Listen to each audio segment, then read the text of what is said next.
ঘুম থেকে উঠি কিন্তু 7টা 8টা, কিন্তু আজকে উঠে গেছি অনেক তাড়াতাড়ি।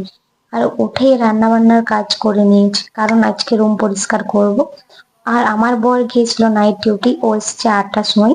কিন্তু তার আগে আমার রান্না বান্না সব কমপ্লিট। তারপরে আমার বর এসে লেগে পড়েছে কাজে, আমিও কাজ করছি। কারণ আমার বর রুমটা পরিষ্কার করছে আর আমি বাইরের দিকটা, মানে বাইরেও অনেক জিনিসপত্র আছে, সেগুলোই আমি পরিষ্কার করছিলাম। আর দুজন মিলে কাজ করছি, তাই একটু কষ্ট কমই হচ্ছে। আর বাচ্চা নিয়ে জানোই তো, কিন্তু তার থেকেও বাচ্চাটা আমার অনেকেই লক্ষ্মী।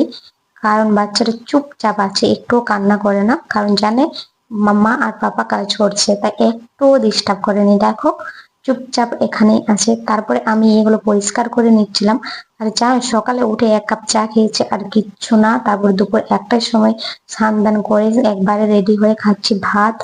আর আজকের কি কি রান্না হয়েছে এর ভিডিও যদি দেখো আমার চ্যানেলে পেয়ে যাবে, কারণ শর্ট ভিডিওতে আমি আপলোড করে দিয়েছি। যদি দেখতে চাও তোমরা দেখে নিতে পারো আজকে কি কি রান্না হয়েছে। তারপরে বিকেল বেলায়, মানে খাওয়া দাওয়ার পরে আমি একটা লম্বা ঘুম দিয়েছিলাম।